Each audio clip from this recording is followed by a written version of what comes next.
Be bold, and mighty forces shall come to your aid.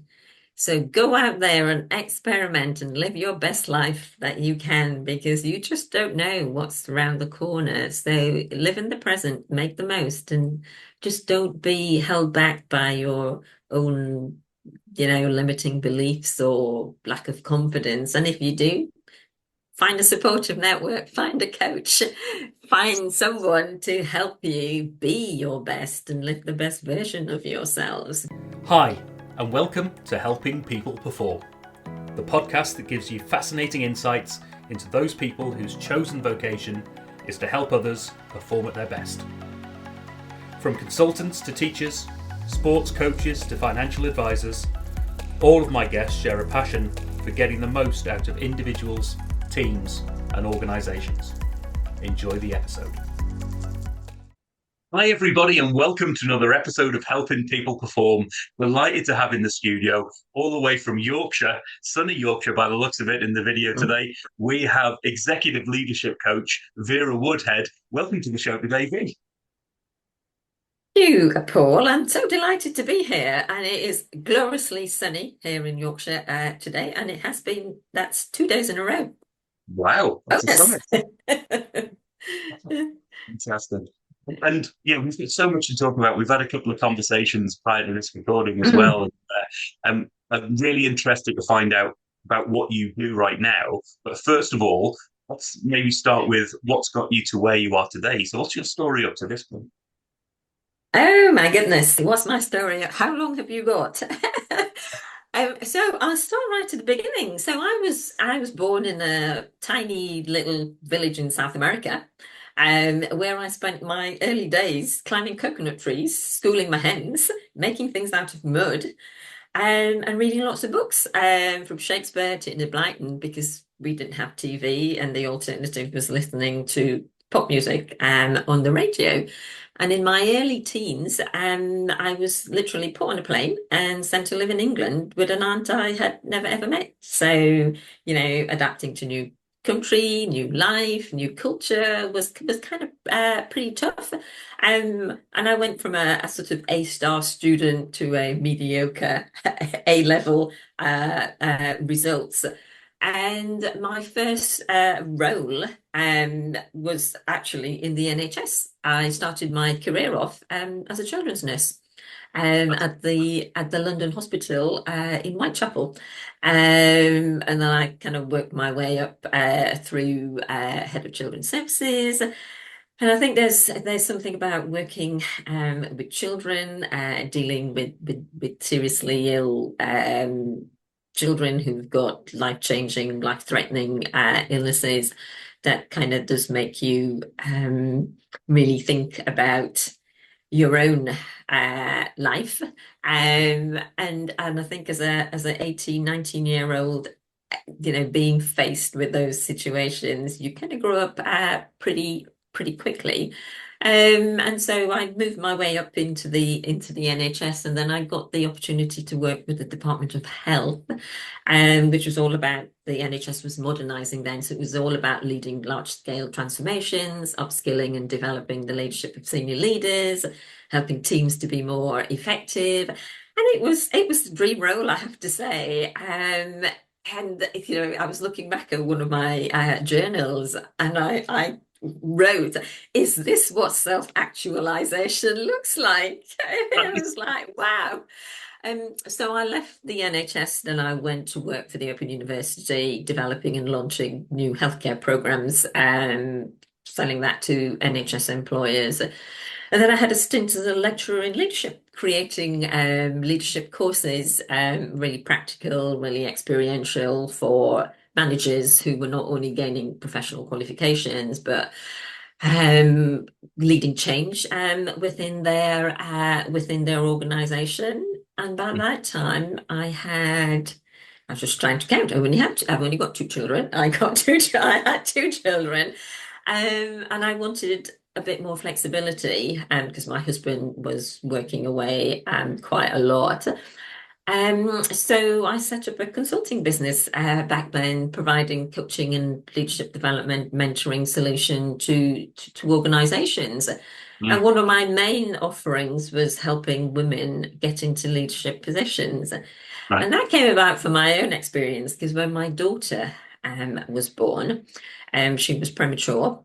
She spent most of her early life in hospitals being ill. And I wanted some flexible, condensed hours working. And I was told, actually, you can't do that at your grade. You will need to downgrade. And so, that was something that I have kept throughout my career is it's helping women progress Yep. into leadership positions. So I had a good 8 years of working across sectors from Crown Prosecution Service, doing culture change, to Merlin Entertainment, doing talent development, to Santander, doing leadership development. And then I was approached by PwC and offered a role as an exec and career coach based in Nice. London. And I thought, oh my gosh, little old me from a little tiny South American village is going to the big smoke in a big corporate organization. That was a really big thing. So I packed up the business and off I went to London. And so I was there Monday to Friday and then came home at the weekend. And that was not sustainable, long term, really. And it kind of went against my values of which was much about my health and my well-being and my children. So sadly, I left a very efficient organization, I have to say, and had some great moments there. And then I went to Barclays as head of leadership coaching, led a team of very experienced coaching, supporting our senior leaders as our organization was transforming. So our team was integral to culture change, to driving coaching culture, to creating safe, inclusive spaces, developing high-performing teams. And I think, like my NHS role, this was, it was a dream job. It was broad, it was varied, and everything from leadership development, talent development, culture change, and was involved in a lot of D&I initiatives because, I had an interest in working with women. And then it all came to an end. Right. Our roles were made redundant. And so I took some time off at the beginning of the year, deciding what do I do next? And so in the last few months, I have set up a business offering, again, executive coaching and leadership development to individuals and organizations. So I've come around full circle again. Answers. I mean, so much in there, absolutely packed full. And sort of the notes I've made down myself, there's a lot of big organizations, big companies, and big things. And now, sort of going into that, what we'll talk about in a minute as well, in terms of that executive coaching, probably more on a one-to-one scale. How have you found um, the differences between sort of being in part of a really big organization or suddenly being sort of well, by yourself in a room in Yorkshire, it's a big change for people to take on board. What have been your experiences there? So fortunately, I've been here before, back Okay. when I ran my own business, and I think that was from choice. So I literally handed in my notice and started afresh, and thought, I could give this a go, and sort of built up my business for 8 years. And what I did realize back then is that suddenly, and again, perhaps more so this time, is your identity has been stripped because our identities are so closely linked to our work and what we do, and especially I had our team was wonderful, we did some great work, and so having all of that kind of stripped away. And then, as you say, being little old me, not without, I'm not, you see on LinkedIn, people put former XYZ and previously this, and that's association. And now, I'm just I'm just Vera Woodhead. And there is something about building up again your external networks, your external presence, and your visibility. And I think sometimes when you are internally in an organization, you put your head down and you get on with the day job and you forget about that. And suddenly when you're thrust into something that's different, you think, oh, on reflection, I might have done things a little bit differently. I found, because I've been through that transition myself, Yeah. and it's one of the bits that shocked me was the realization, and maybe you did this before in your previous own consulting role, which is going from having all the work brought to you, Mm. that being a big part of actually I've got to find the working position of the Yes, work. yes, That's yes. it. That to me was a huge change, and what I thought I was prepared for, but certainly wasn't. And I think, going out as an independent consultant, you leverage skills you didn't think you have. And I think one of the things about, running your own business, or, you know, it's your entrepreneurial skills just kick in. You have to do things because for a financial reward, for leading a purposeful life. Yes. So it's the impetus to move on is much it's much more stronger, but also to take risks as well. Yeah. And to really think about, I can't be stuck where I am, so I have to do things differently. And so that's where your networks comes in, isn't it? It's about, having people around you who can lift you up and who can support you. Yeah. No, definitely. I mean, huge learning for all of us out there in this space. But the other note that I've got here was, I've reflected on this in the past, and I'd love your thoughts on the value that is missed, particularly by big organizations historically, and Mm, maybe it's changing. The value that's missed in the people who leave because of the lack of flexibility. It's like, would you rather 3 days of awesome value of V, mm. or would you rather Yes. 5 days of mediocre value from somebody who isn't as good? It's like, what's that? I do think that businesses, by virtue of how they've set themselves up, are missing Mm. out on the value of their people and the goodwill and everything else that comes with it. I'd just love to hear your thoughts on that one in terms of, are we making progress? Are we still got a challenge ahead of us? Where are we at? It's really difficult, and I think hybrid working is difficult for a lot of organizations. Mm. Because you're neither in the office and you're neither at home. And I can relate that to part-time working, because when you work part-time, you're neither at work or you're neither at home, and your head's always one or the other. Um, Going back to your, thing about performing well in your 3 days, there is something there about trusting your employees to do the work, without micromanaging. And with that trust, if you don't trust your employees, or your colleagues to do the work, then the sort of buy-in is not there. And I suppose it's, for me, if I have somebody who's constantly, I've got to check in, I've got to check out, it really undermines the value that you bring. And you kind of think, well, actually, I'm not really that invested.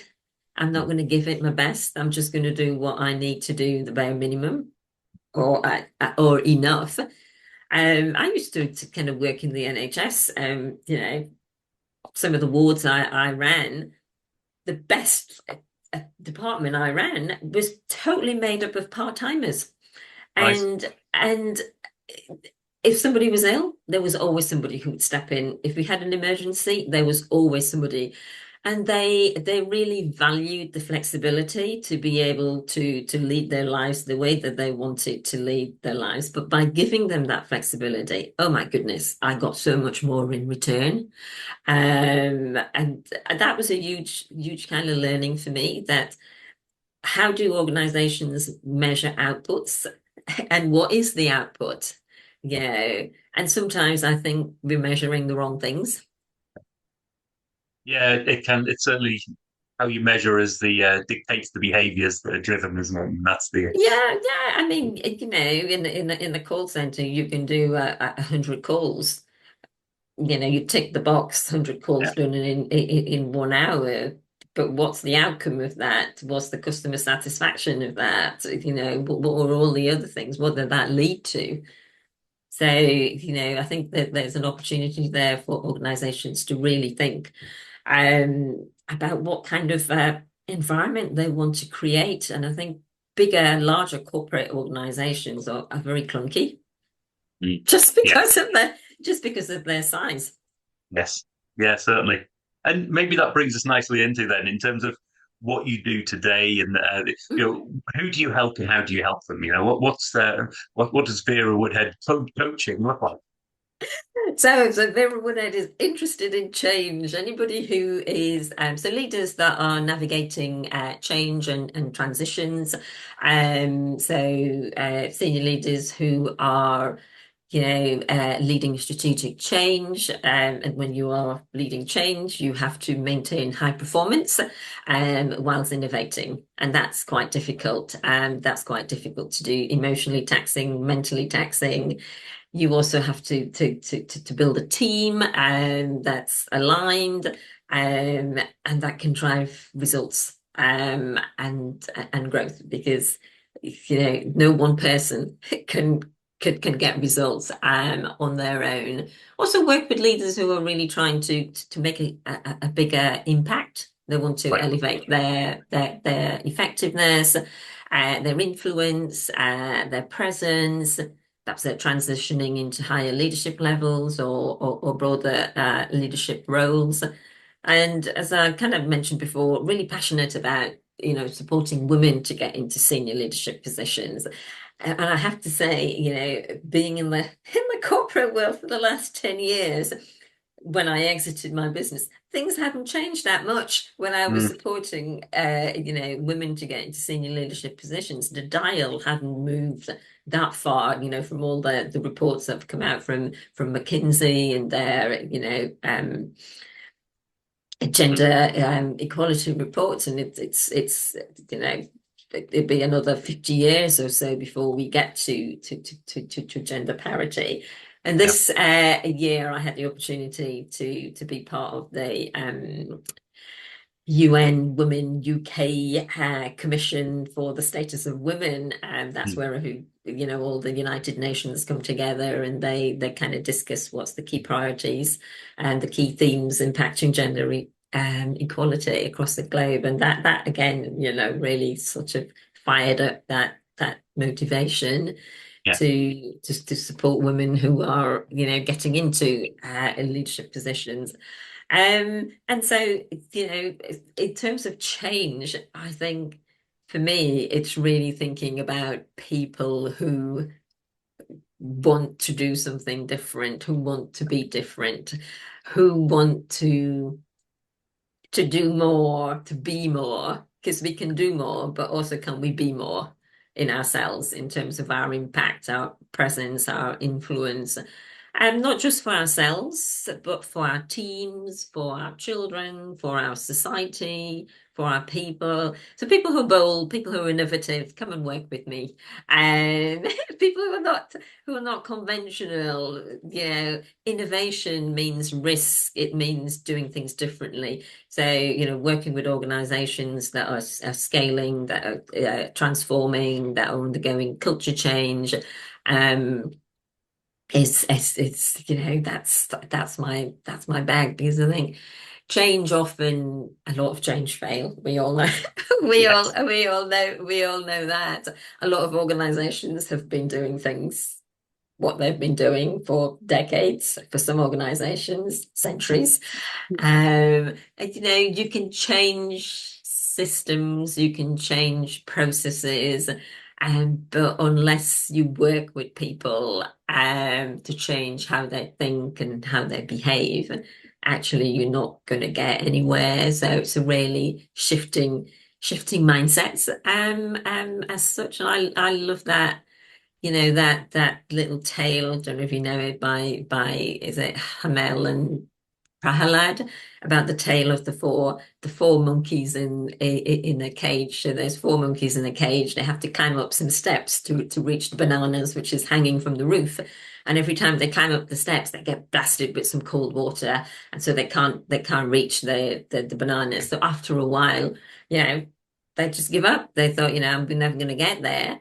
So they removed the hose and replaced one monkey, took one monkey out, put another new monkey in. So the new monkey goes up there and it's like, I'm going to get to the bananas. And the others are going, no, no, no, no, you can't do that.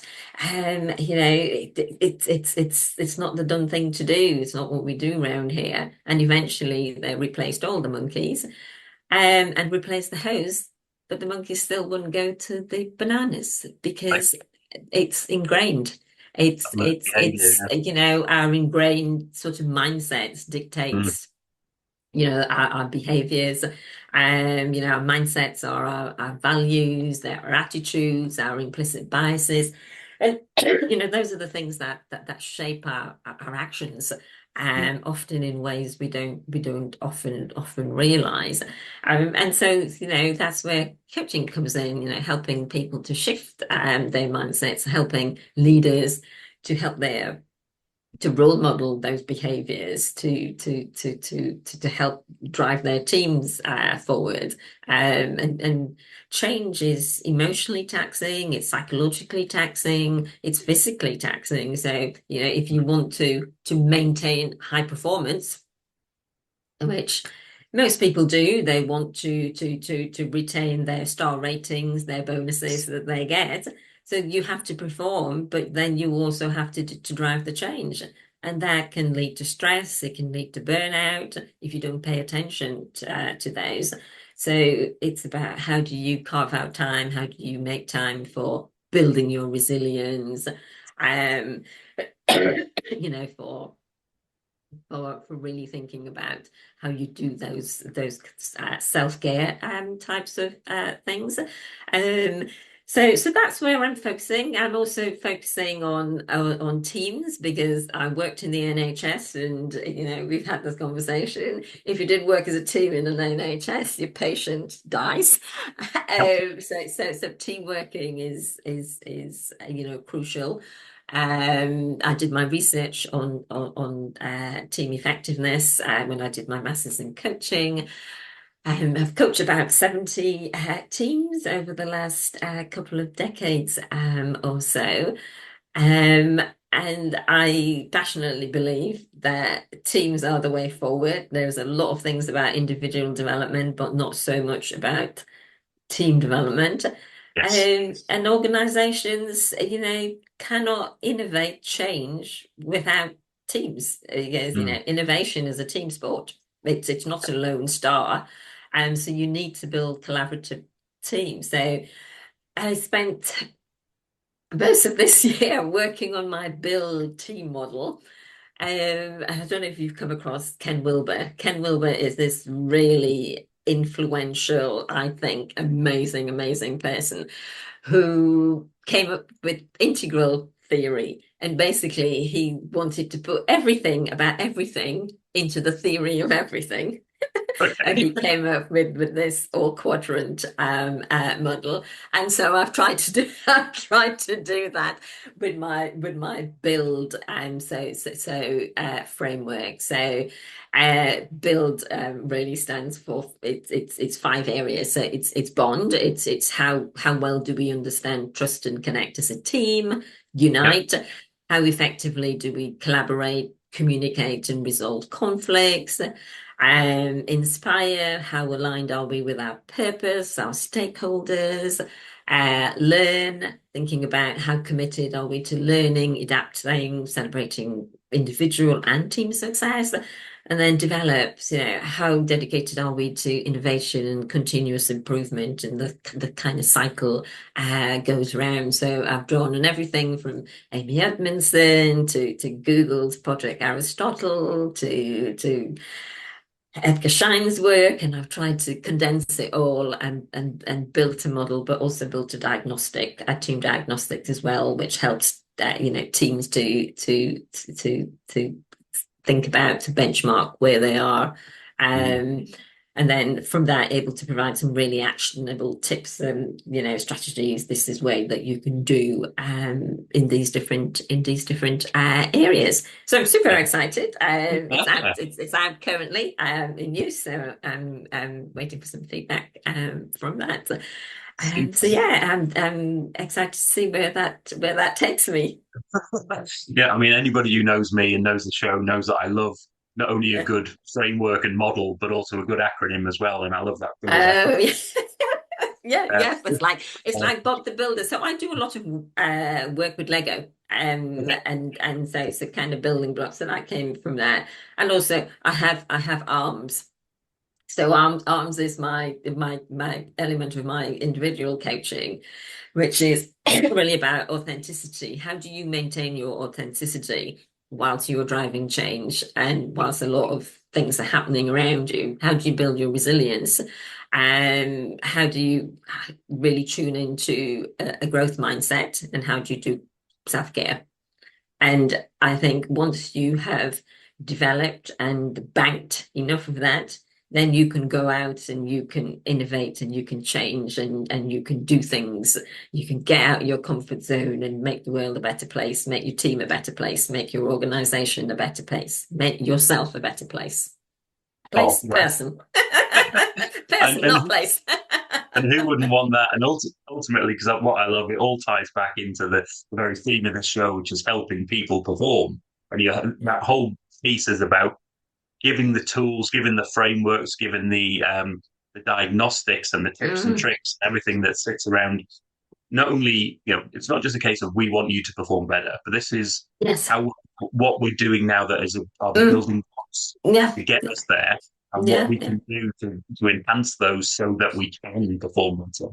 I think there's Mm, so often my experiences have been that, yeah, I've given people the targets, I'm giving people the elements, I've given them even the systems or the mm, think of the tools, the yeah. technological systems to deliver, Yes. but actually, have you given the building blocks about how to be Yes. resilient around that and have Mm. the self care so that they don't burn out in the process? So lovely. I love the work that you're doing, Ian, and I think there's a lot to be gained for anyone out there who is in that space and is looking for support. So um, I'm going to. There's a question I always ask my guests, which is, what do you do to help yourself perform? So you're spending all of this energy helping others to perform their best. What works for you in terms of helping you to stay at your best so that you can help others perform? So performances for me is very multifaceted. It's our physical health, our emotional health, our spiritual health, well-being, and so that means exercising, sleep. I have to say, so having worked in the NHS and done shifts, I used to pride myself a little bit like Margaret Thatcher. I only need 4 hours sleep, but as I got older, I was like, I'm going to stay in bed for 8 hours. Um, so I have always so I live on the moors. I always had gun dogs. Always ran in the pandemic. That first pandemic when we had those glorious sunshine, I was out doing 10 miles every day because it was wow, it's just amazing. And Yeah. then I injured my hip, so I couldn't run, and I spent 18 months wallowing about I couldn't run and how poor me, because I'm not very coordinated. And then I had to shift my mindset because I had to do something. And I joined the gym and I took up strength training. And it was like, oh, wow. And so I've been strength training and that's been great. I also do yoga. And again, if you've told me 10 years ago that I'd be doing yoga and it would make me a better coach, I would have laughed at you and rolled my eyes. But it's definitely helped me to be more present, more in tune with my body. And I think also, having close network of people, peers. I also engage in supervision for my own work. Still journal, and I think that also helps me to kind of be my best and getting a lot of sleep. So I have a 90-minute sleep routine to ensure I get the 8 hours that I need. And I think that that just all helps me because I think performance is not about one thing. It's No. about a multitude of things that come together. Mm. And for us to be at our best, um, so you can lose sleep for a day, but if you lose sleep, you have physical injury. You're not sort of lowering your stress. You don't have a supportive network. Then the whole thing collapses. Yeah. No, some great advice there for everyone to keep that focus, that self care aspect as Mm, well, because ultimately it leads back to the performance, and if you lose track of it, it yes. does have an Mm, impact. And a couple of quick fire questions then, in terms of if mhm. you with your skill set, with your experience, with your expertise, if you could work with any individual or team or organization where you think you could really help them to perform better, who would you want that to be? So, as I've said before, leaders that are wanting to be better, to do better. So, leaders that are driving change, strategic change within their organizations, wanting, to develop their leadership impact and to perhaps progress their careers. Women who are looking to move into senior leadership positions, organizations that are transforming, scaling, fast-paced organizations where change is happening. So people and places and organizations that are doing things differently, that are moving and that are innovating. I think I would be quite a good fit because I bring such a somebody said to me a few weeks ago, how you like a Swiss Army knife. You've got expertise in coaching, in leadership, in team development, in mentoring, in D&I, in culture change. So I bring a really holistic, sort of multi-lens approach to my work. Yeah. Um, and also, I'm very strengths-based, so helping people tap into their potential Mm. maximizes my number one strength. When I see a talent, I'm there. I'm compelled to nurture it to what I call polish the pearls so it shines brighter.